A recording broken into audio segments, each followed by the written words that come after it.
ભીખુદાન ગઢવી હવે ડાયરાના સ્ટેજ પર આપણને સૌને જોવા નહીં મળે. ભીખુદાન ગઢવી હવે ડાયરામાંથી સંન્યાસ લેવાની જાહેરાત કરી છે. આ માટે તેમણે ઉંમરનું કારણ પણ દર્શાવ્યું છે. ભીખુદાન ગઢવીએ છેલ્લો ડાયરો જામનગરમાં કર્યો હતો.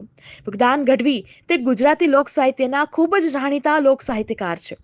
તેમના લોક સાહિત્યના કાર્યક્રમો ડાયરાઓ માત્ર ગુજરાત જ નહીં, ભારત સહિત વિદેશોમાં પણ ખૂબ જ પ્રખ્યાત છે. આ કાર્યક્રમોમાં ભારતીય, ખાસ કરીને ગુજરાતી સંસ્કૃતિ, લોક સાહિત્ય, પૌરાણિક વાતો અને કરુણ રસ સાથે માર્મિક હાસ્ય અને અસ્ખલિતપણે પીરસી છે અને બધા લોકોને મંત્રમુગ્ધ પણ કર્યા છે. જોકે હવે તે ડાયરા કરતા નહીં દેખાય. ભીખુદાન ગઢવીને ભારતીય સંગીત નાટ્ય અકાદમી પુરસ્કાર અને પદ્મશ્રી પુરસ્કાર પણ મળ્યા છે. મેં આજે જ નિર્ણય લીધો કે આ માતાજીના સાનિધ્યમાં પીઠળમાંનો પ્રોગ્રામ થઈ જાય પછી ક્યાંય જીવું ત્યાં સુધી પ્રોગ્રામ કરવા નથી. અહીંયા આવશું ત્યારે માના દર્શન કરવા આવશું, પીઠળમાંના દર્શન કરવા આવશું, પણ પ્રોગ્રામ તો અહીંયા નહીં, બહાર નહીં, ન્યા નહીં, વા નહીં, ક્યાંય નહીં. ભીખુદાન ગઢવીનું નામ સાંભળતા જ સાહિત્ય સરવાણી, ધર્મની વાતો અને કેટલીક એમની રમૂજી વાતો આપણને યાદ આવે છે.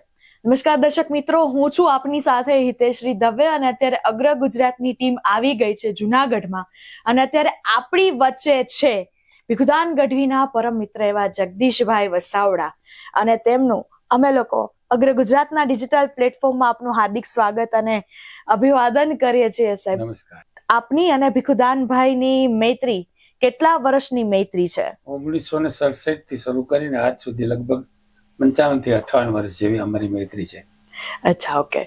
ભીખુદાન ગઢવીએ 20 વર્ષથી તેમને ગરબીની શરૂઆત કરેલી હતી અને અત્યારે એમને પદ્મશ્રી એવોર્ડથી એનાયત કરવામાં આવ્યા હતા.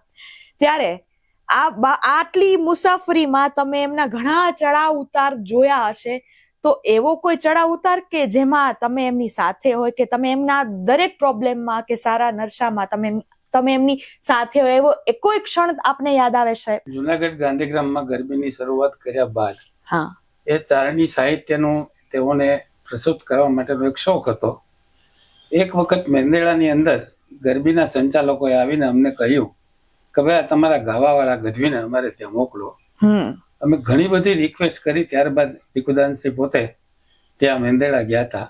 પુરસ્કાર રૂપે ગરબીવાળા તરફથી તેઓને એક કવર આપવામાં આવ્યું હતું. એ કવર તેઓએ અહીંની ગાંધીગ્રામની ગરબી મંડળના ફાળામાં જમા કરાવી અને પોતાની ઉદારતા અહીંયા પ્રસ્તુત કરી હતી. એ એની ખાનદાની અને એનું ખાનદાની લોહી બતાવે છે. ભીખુદાન ગઢવીનું જીવન કેવું હતું? બહુ સાલસ વ્યક્તિ, એકદમ સરળ સ્વભાવના, કોઈ પણની સાથે સહેલાઈથી ભળી જવું અને દરેક સામાજિક કે ધાર્મિક કામમાં પડખે ઉભા રહેવું, આ એના જીવનનો ધ્યેય હતો. ભીખુદાન ગઢવીની કઈ એવી જે વાતો જે છે કે જે આપણને હૃદય સ્પર્શી જાય છે અને જે તમને પણ ખૂબ યાદગાર રહી જાય છે? પહેલાના જમાનામાં લોક વાર્તાઓ, લોક સંગીતની તો પછી વાત કરીએ, પણ લોક વાર્તાઓ પહેલા રજૂ થતી. માહિતી ખાતા તરફથી આકાશવાણી રાજકોટ વાળા હેમુભાઈ ગઢવીને એ લોકો ઠેક ઠેકાણે સોરઠની અંદર લોક વાર્તા રજૂ કરતા. એમાં પિંગલસિંહભાઈ ગઢવી, મેરુભા ગઢવી, રામભાઈ, દુલાભાઈ કાક આવે લોકો પ્રસ્તુત કરતા. એ જે લોક વાર્તા હતી એ આપણા સૌરાષ્ટ્રની મેઘાણીના કંઠેથી અને મેઘાણીએ ગોતેલી લોક વાર્તાઓ તેઓ રજૂ કરતા.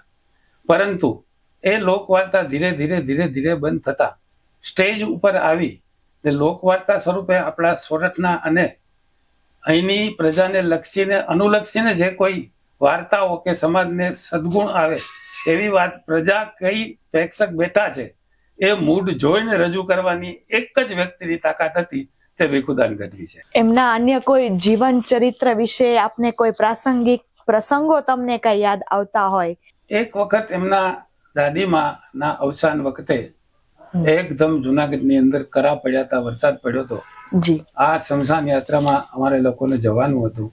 એક કુટુંબ ભાવનાએ આ શમશાન યાત્રામાં કોઈ જુનાગઢનો વ્યક્તિ ન જ નીકળે એવી પરિસ્થિતિ જુનાગઢની હોવા છતાં અમે લોકોએ એના શમશાને જઈ અને એની દહન ક્રિયા પૂર્ણ કરેલ હતી.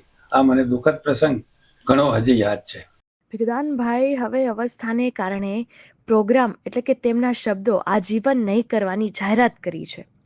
સોશિયલ મીડિયામાં આ અંગે તેમના ચાહકોની પ્રતિક્રિયા આવવા માંડી છે અને મોટા ભાગના ભીખુદાન પ્રેમી લોક સાહિત્ય પ્રેમી અવાચક છે.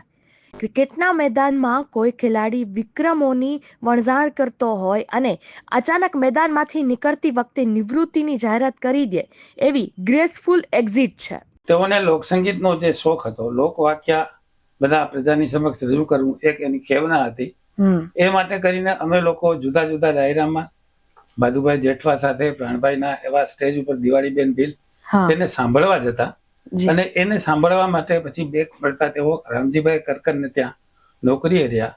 ત્યાં કવિ શ્રી હરેશ ખંડેરિયા, ભાઈ શ્રી વસાવડા એક કવિ છે અમારા, એમની સાથે અને સારી વ્યક્તિઓ સાથે ડોક્ટર ચીખલિયા, ડોક્ટર પીપલિયા, આવા જે વ્યક્તિઓની સાથે બેસી અને અસંખ્ય ડાયરાઓમાં જઈ અને પોતાની કલાને પોતાની જાતે વિકસાવી છે. આ મારો અનુભવ છે. ચારણ સમાજ પર માતાજીના આશીર્વાદ હોય જ છે અને ચારણ સમાજ માતાજીના અનન્ય ભક્તો છે.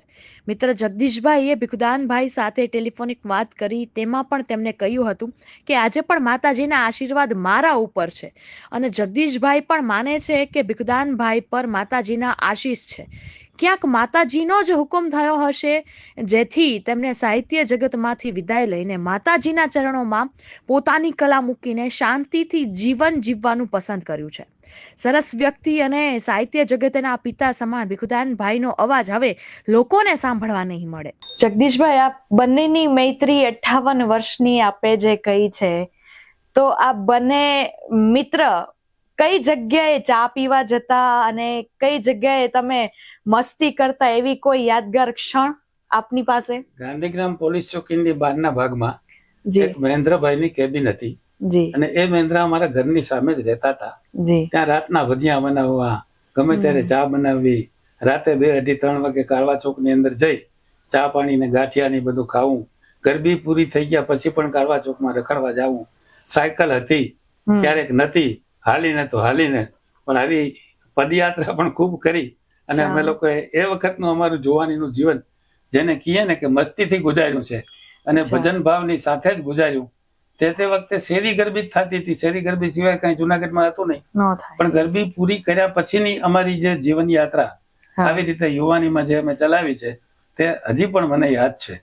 જી, ભીખુદાન ગઢવીના પરિવારમાં કોણ કોણ હતા અને એમને સંઘર્ષ તો ખૂબ જ ઘણો થયેલો હતો, બરાબર છે? તો આ સંઘર્ષ તો આપે ઘણો જોયેલો હશે, તો એ સંઘર્ષ વિશે આપ શું કહેવા માંગશો? ભણતર પૂરું કર્યા બાદ ગાંધીગ્રામમાં જે રહેતા હતા ત્યારે એના ફાધર ગોવિંદભાઈ, એમના બેન કંચનબેન અને બીજા 2 બહેનો છે, નામ મને બહુ અત્યારે, એક મનુબેન, આ સિવાય એક બેન હજી છે.